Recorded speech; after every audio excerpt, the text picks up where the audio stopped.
ดีครับผมวันนี้จะมาร้องเพลง cover ครับผมตามคำเรียกร้องแต่ว่าเพลงนี้เป็นเพลง cover ของตัวเก่านะฮะอยู่ในร่ำชุดเบาละปูนครับแต่ว่าถ้าจะรู้ว่า cover ก็ cover อยู่เพราะว่าเป็นเพลงเดิมนั้นจะเป็นเพลงที่ไอ้มาลาคำจันทร์เพื่อเขียนไว้นะครับแล้วก็ไอ้อภิธานสนใจฮ้องแล้วก็ใส่ทำนองแล้วก็ฮ้องไว้พอดีผมได้ทำเป็นหน้าที่เป็นซาวด์เอนจิเนียร์นะแล้วก็ไอ้อภิธานเพิ่งบอกว่าน้องลองฮ้องเพลงนี้เหรอผมก็ลองฮ้องดูปรากฏว่าฮ้องม่วน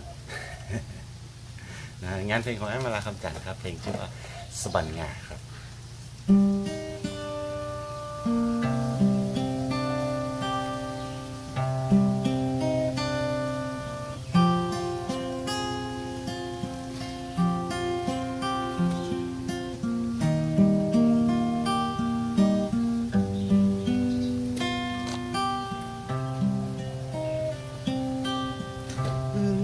ยามแรงเมื่อแรง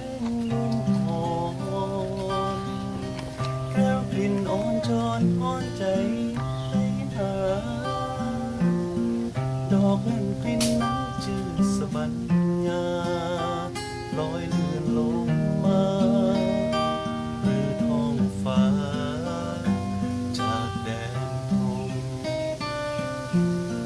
เลื่องยามแรงเมื่อแรงลาลนสองคนก็แก้มแซมผม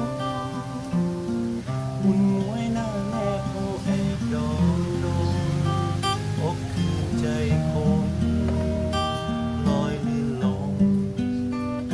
บอกหวนคืนสะบันงาเจ้าจากแล้วลาเลยเจ้าเป็นฮักเจ้าแสนสั้นบ่มันบ่ยืนเฮายังเฝ้าฝืนฝันรำพันลมพาเรื่องยามแรงเมื่อแรงวนรุนแก้วกลิ่นน้ำมุนคงคิดควรหากลีบมองต้องช้ำต้อยต่ำระกำมาโอ้สะบันงาคอยเธอหวนหามา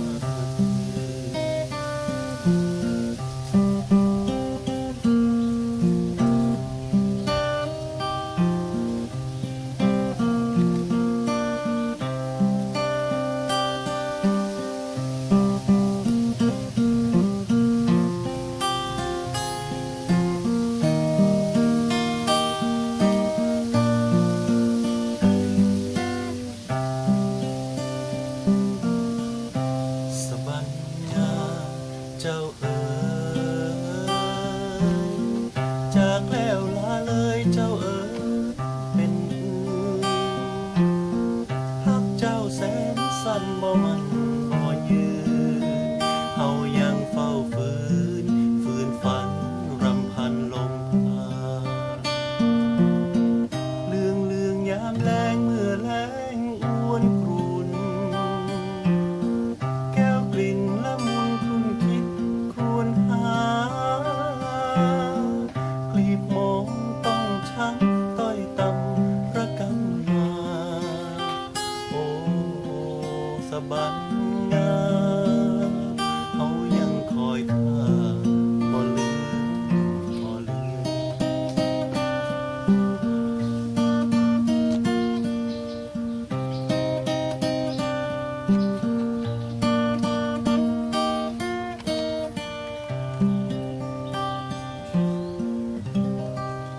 ครับเป็นสบันงาครับผมก็จะได้ก็ถ้าชื่นชอบก็มาชื่นชอบยังไงก็ชอบชอบกดไลค์ใช่ก็แชร์นะฮะแล้วก็เข้ามาดูใน YouTube มาไลค์ใน YouTube พ่องมาคอมเมนต์ใน YouTube พ่องนะครับผมฝากเตยกันแล้วกันอยากฟังเพลงไหนก็บอกกันมาแฮมครับขอบคุณครับ